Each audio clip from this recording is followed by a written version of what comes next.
Hello, good morning dear student. I am Renu Yadav.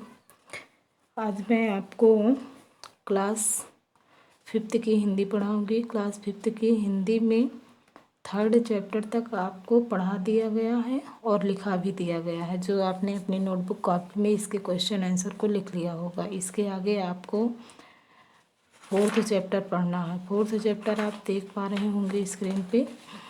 4th chapter है राष्ट्रीय प्रतीक। राष्ट्रीय उसे कहते हैं जो राष्ट्र से संबंधित हो। राष्ट्र माने देश होता है, प्रतीक माने चिन्ह। कुछ अपने देश के प्रतीक होते हैं, चिन्ह होते हैं, उनके विषय में इस चैप्टर में आपको पढ़ना है।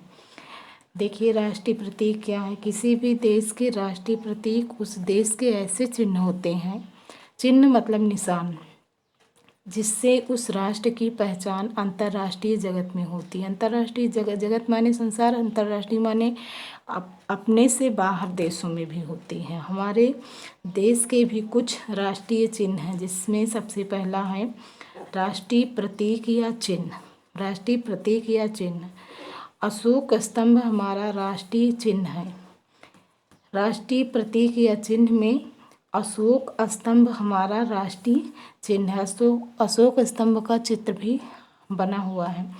वाराणसी में सारनाथ नामक स्थान पर अशोक स्तंभ है, जिसमें 4 सिंह पीठ से पीठ जुड़े खड़े हैं। इस राष्ट्र के प्रतीक के रूप में, इसे राष्ट्र के प्रतीक के रूप में स्वीकार किया गया है। राष्ट्रीय प्रतीक या राष्ट्रीय चिन्ह अशोक स्तंभ को बनाया गया है, जिसमें 4 सिंह पीठ से पीठ एक दूसरे की तरफ पीठ किए हुए खड़े हैं, और इसे ही राष्ट्र के प्रतीक के रूप में स्वीकार किया गया है।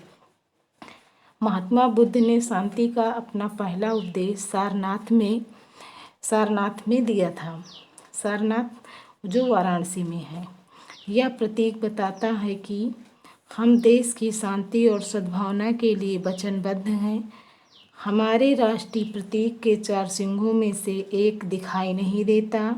ये शक्ति, साहस और विश्वास के प्रतीक हैं। एक जो है वो दिखाई नहीं देता, क्योंकि वो जो छिप रहा है साइड उसकी तरफ होगा, बाकी 3 आप देख पा रहे होंगे। और ये हमें शक्ति, साहस और विश्वास के प्रतीक है। दूसरा है राष्ट्रीय ध्वज। राष्ट्रीय ध्वज माने झंडा। ये क्या है? यह है हमारा तिरंगा झंडा। तिरंगा झंडा भी आप देख रहे होंगे बना हुआ है। इसमें 3 रंग होते हैं। सबसे ऊपर केसरिया, मध्य में सफ़ेद, मध्य माने बीच में सफ़ेद, और नीचे गहरी हरी पट्टी होती है। इसीलिए यह तिरंगा भी कहलाता है, क्योंकि इसमें 3 रंग है, केसरिया, सफ़ेद और हरा। ध्वज की लंबाई चौड़ाई 3 और 2 के अनुपात में होती है।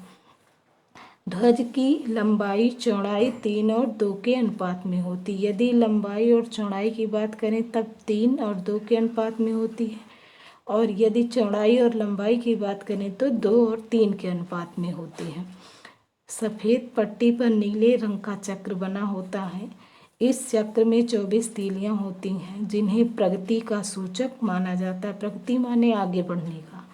हमेशा अपने कार्य के लिए तत्पर रहें, लगातार अपना विकास करें, वो होता है प्रगति।